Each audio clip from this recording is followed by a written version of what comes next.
listener, and welcome once again to the Slanted Hallway. Surely that should be Slanted Hallway. Have we renamed the program? Well, maybe we did, maybe we didn't. Either way, it's some kind of hallway, and I'm here. What's more, we've got a story to tell. Tonight's story revolves around a ghost. Or does it? Are ghosts real? Are mediums really in communication with the other side? All questions will have to be solved by Rex Vanderbilt, one of the most successful magicians of vaudeville, a man of high scruples who, although he has dedicated his whole life to magic, has decided to also prove there's no magic in the world. Interesting fellow. You'd have to have something seriously wrong with you to spend every waking hour proving to people that the tricks you perform are just tricks. What, does he think I do not know that? Sure, every magician is just doing sleight of hand or moving mirrors around. Except, of course, for the fellow down on Virginia Street. My word, the way those cards move around, and you're telling me he hasn't really got the gift of the second sight? Well, anyway, here's 3 Ring Séance.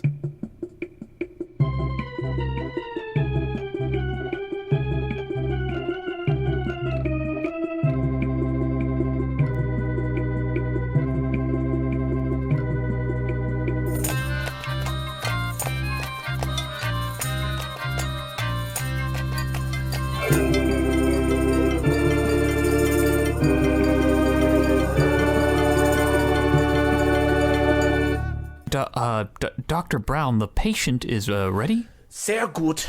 Mr. Vanderbilt should be here any minute. About that, Herr Doctor, I know it's not really my place to say, But I really don't think this treatment, I don't think Mr. Vanderbilt should be seeing the patient. Und warum ist das? Well, for starters, he isn't a doctor. He has no experience in the field of psychiatry. I mean, we didn't even give him directions to the hospital. Precisely. If he can find his way here, then he will prove his immaculate powers. He is no idle magician. He is the finest prestidigitator the world has ever known. He is a champion of the art and a man who is dedicated to rooting out hucksters of all kinds. I'm aware of all that. It's just... Ahem! As I was saying, there are the many people in this world who attempt to con the people out of the money and the other stuff, probably by the way of a seance. You know, a few cheap parlor tricks and sad, desperate people all give over anything for just one more chance to speak with their departed loved ones. So, Mr. Vanderbilt has proven time and time again that we cannot, as of yet, commune mit the Toten. And, how exactly is that going to help us here? The man in that next room is so insane. He believes himself to be a ghost. Mr. Vanderbilt has all the necessary skills to prove to him that he isn't. Dr. Brown, we've tried everything and haven't gotten through to the patient. I really don't see how this common magician will do anything better than us. All right, fine. I will let you in on the truth. I'm all out of options. I've tried everything. No tool in our arsenal has yet worked for this man. Unusual and strange as it may sound, the magician may be our only hope of saving the patient. Surely there's something we haven't tried. No, I told him he wasn't a ghost. I plied him with heavy sedatives. I have given him a lobotomy and run enough electricity through his head to power a pontoon motorboat. Hell, I even tied him to a lawnmower just to see what would happen, and nothing has yet worked. Surely, again, there's still something. Maybe there is. You know, I studied under a doctor who would and could do anything. But that's the past. And besides, that was back when I worked in Argentina. You know, if this patient had a twin, I think we might be able to get a lot farther with... and that must be him. Send him in.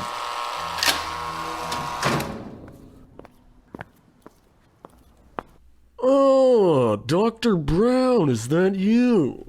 Yes, that's me, and this will be our attending orderly, Miss... I'm Rex Vanderbilt, magician extraordinaire and the best patisserie this side of the Elba. Now, I understand you have a fake ghost pretending to be a real ghost, is that right? Well, no, not exactly. Ah, so let me guess, you're one of those dumb goofballs who thinks ghosts are real. No, what I am trying to say is that this gentleman is a mental patient. The guy in the scrubs. Yeah, I could tell just by his outfit that something was wrong with him. No, that's the attending orderly. As I was trying to explain... Oh, believe me, I'm pretty good at keeping everything in order all by myself. Tallest to shortest, longest to shortest, you name it. So long as it ends in shortest, I can make it happen. Let's just move on to the patient, shall we? Of course, lead the way. In the meantime, I'll arrange these matchsticks by height. Wouldn't they all be the same? Buddy, if they are, I'll have a nervous breakdown. Now please, tell me about this lying not a ghost. You know, I'm starting to have my doubts about this whole thing. Now, let me stop you right there, right here, in the middle of this hallway. There is no magic. There are no ghosts. You see, I use a variety of tactics, both ancient and modern, proven and more rarely experimental. If there is a real ghost, believe me, I'll find it. And since there aren't, well, I can prove that just as easily. Well, you're the only option we've got left. Well, you saved the best for last. Here is the patient's room. Good luck. Luck isn't real either. It's just well-placed pockets of fairy dust.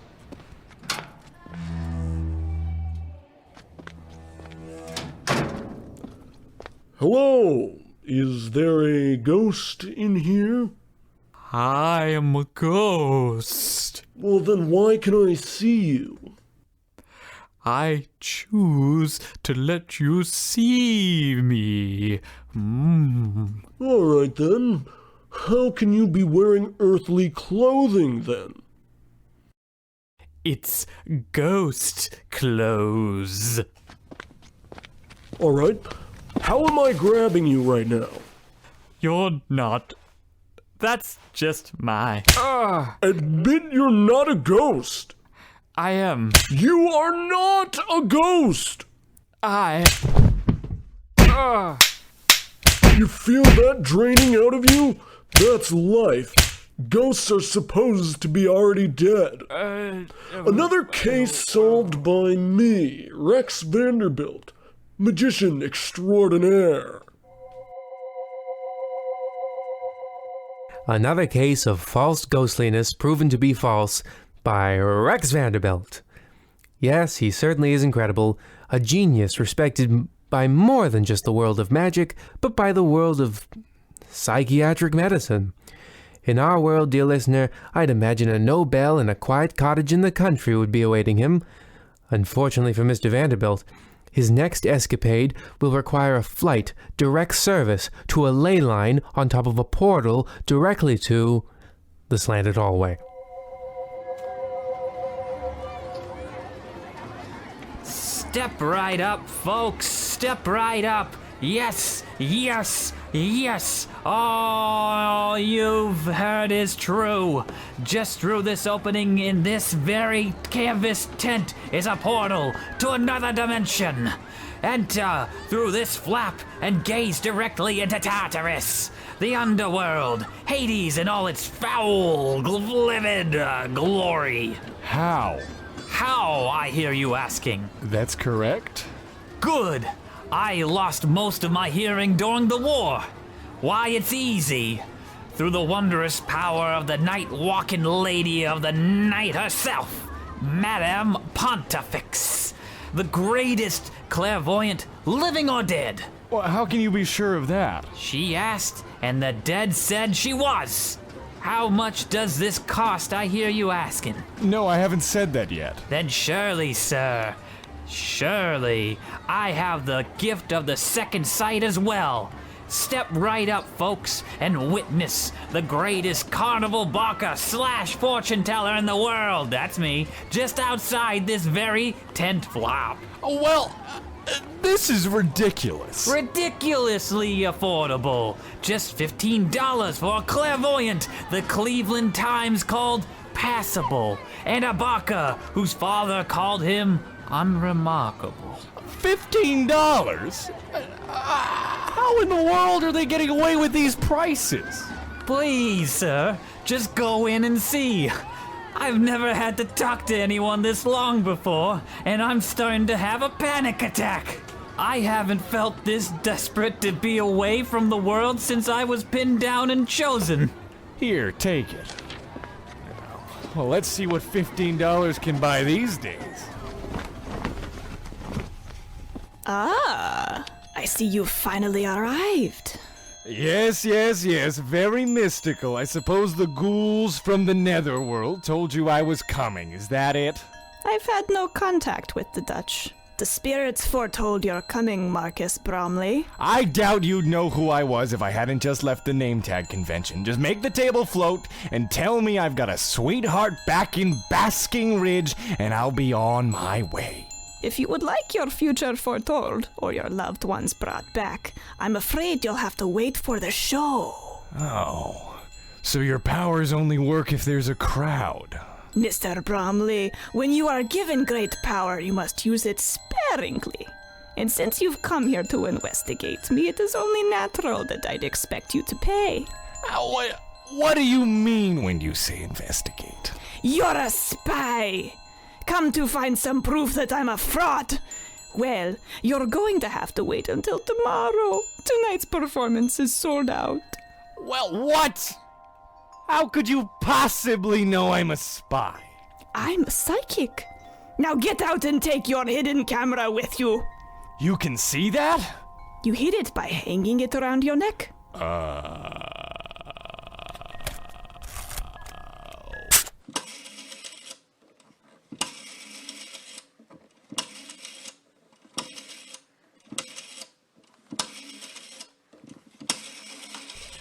Hello? Rex? It's Mark, this broad Madame Pontifex, real name Gertrude Beer Mug. She's exactly what you're looking for. Is that so? Give me the details. I'm having a good day, and Mary's feeling better, not that you asked. Mark, please. I've spent the whole morning in the children's ward proving that laughter isn't the best medicine, and in 15 minutes I gotta go teach a groundhog how to read a calendar. I really don't have time for pleasantries, so now just tell me what the scoop is. Well, fine. She's a mystic, a psychic, palm reader, all that, but also she claims to be able to commune directly with the dead. And those rubes are buying it? And how? She's charging an arm and a leg for a seat, and every show's sold out. If we can prove she's a phony, you'll go down in history as the greatest party pooper of all time. Yes, Marky, you've done it again. I'll make a quick stop at the VA hospital and catch the next train up. What? No goodbye? What is with this guy?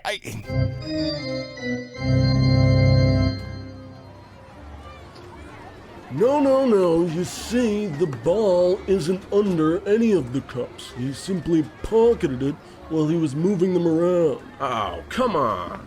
Pup. Those rings don't fit on the bottles. You'll never land the toss. Aww. Oh, and he's just gonna guess your weight is 300 pounds because you're fat.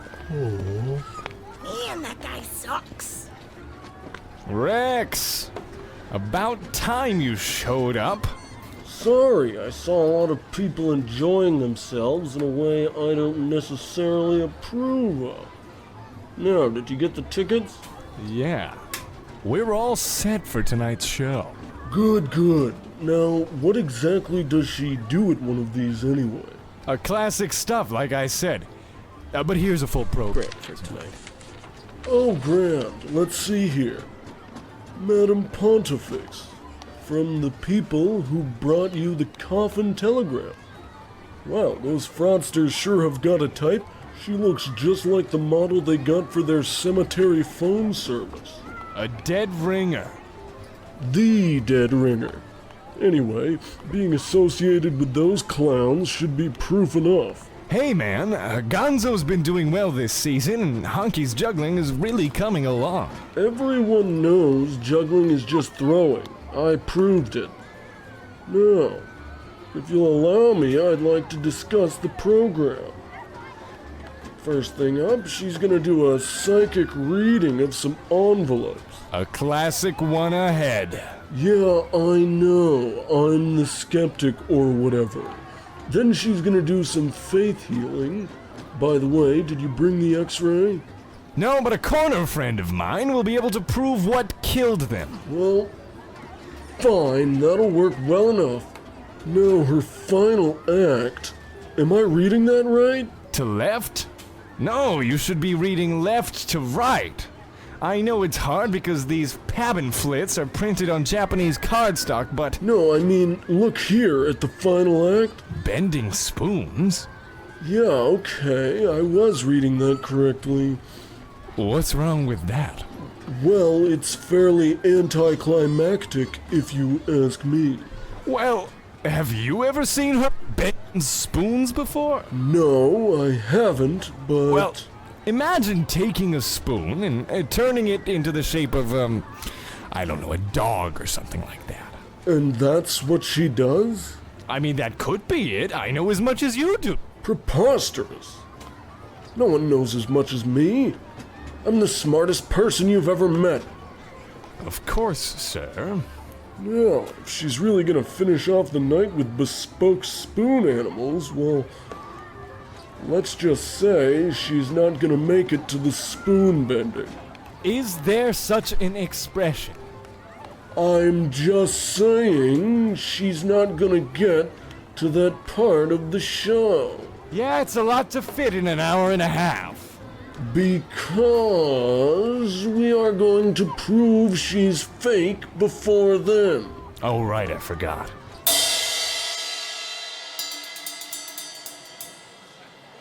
Ladies and gentlemen, the moment you've all been waiting for shall soon be upon us. What strange otherworldly creatures shall make their presence known on this very dais?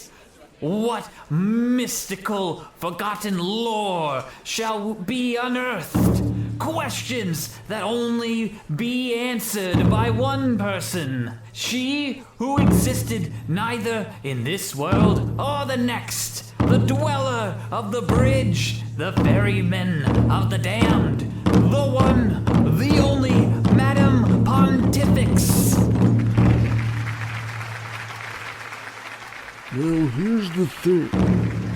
I've written a message in a coded language. If she really is a mind reader, she'll have no trouble deciphering it. But if she's the fraud we know she is, she won't be able to crack it. Then what? Then we take the stage, show these folks that they've had the wool pulled over their eyes, and give them a real show. If we pull this off, we'll be in every paper tomorrow morning. You got it, bud. Now, let's sit back and enjoy this catastrophe. Welcome, dear friends, travelers of the mind, to the gateway that leads from this life to the next. Over the next 90 minutes, you will see and hear things that defy science, subvert expectation, and challenge every belief you hold dear to your heart. Laying it on pretty thick, huh? Yeah, but they gave 3 mustard packets. We shall begin with the simple. That which other so-called magicians claim is the divine or dark arts. Watch as this table rises through the air. Jeez, you can really see the strings. Now watch as I cut these strings, and the table continues to rise. Wow!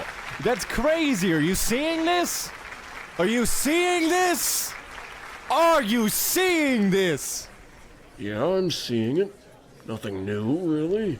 But this, dear friends, is not what you have come to see. As the table takes a right-hand turn and moves toward the marked exit signs, so too shall the reality you have all known leave with it, along with any children under the age of 12. Before this very performance, some of you were asked to write message down on cards and place them into these envelopes. I will now, without opening them, read the cards. All right, Marky boy, this is it. As soon as she hits my card, we'll be able to nab her. I'll get the business cards ready. Now this first card, it is difficult to understand what it means. Oh, please. She's really giving it her all, huh? What an actress. It has been written in some kind of code or cipher. Very interesting. My first real challenge in years. Rex. Shut up. Let's see what this broad is about to do. Yes, highly unusual. You see, friends, if I were to read this card as written, it would make very little sense. It seems that whoever wrote this was trying to make me seem like some kind of fool. Rex, I think she's onto us. She's putting on a show, you idiot. She must have looked at it before or something. Probably had one of her carny friends tell her it was weird. Ah, now I know what this is. We have a special guest in the audience, Rex Vanderbilt, a man who prides himself on proving those with mystic powers are fakers and frauds. I tell you now that many who claim to have the gift are just that. I, however, am not. She knows we're here? You were in her dressing room yesterday. Oh, yeah, right. Well, Mr. Vanderbilt, I shall prove you are the fool now. The message reads, I'm a phony, I'm fake, I'm a lonely lying snake. However, using an Enigma machine, it would read, my name is Rex Vanderbilt and you've been outed. I am Rex Vanderbilt and you have been... How did you know that? Do you believe me now, Mr. Vanderbilt? Believe what? That you've got a former CIA agent on your staff? Yeah, I believe that. But powers? It's gonna take more than one reading to change my mind. What do you need? I don't need it. I won't accept anything other than the truth. Then the truth you shall have. Ladies and gentlemen, Mr. Marcus Bromley, an associate of Mr. Vanderbilt. Rise, sir. Rex! Rex! I can't feel my legs. I'm walking, but I'm not controlling it. Now, friends, for a grand reveal. Rex! My arms! I can't feel my arms! Oh, God! The pain! It feels like I'm being sanded down! Oh, my mouth! It's like it's filling with varnish! Ah! Ah! Ah! Oh my... No! Marcus, what's happening to you? Marcus, my God, he's turned into... The very table which I levitated out of the room. Or rather, he has turned back into that table. You mean... Yes, dear Rex, he was a table this whole time. Since the show started? Since you met him at UVM? No, it can't be. Magic isn't real. This isn't possible. It is. Now, Mr. Vanderbilt, you will say that you believe. I believe in magic. You are the greatest sorceress and carpenter in the world. 3 cheers for Madame Pontifex. Hip, hip, hooray!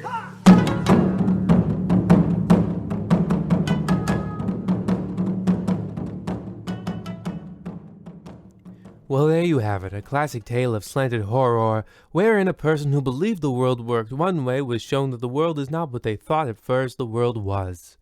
That's the summary my game of Boggle gave me, and I thought it was pretty good.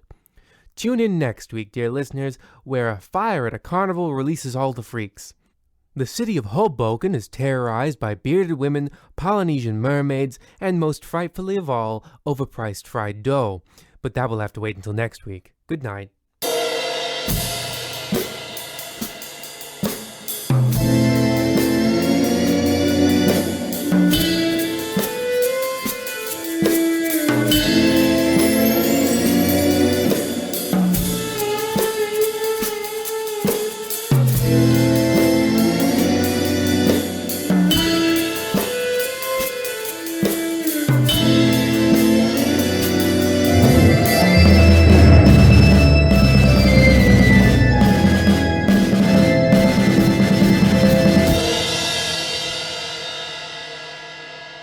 Do you believe in magic?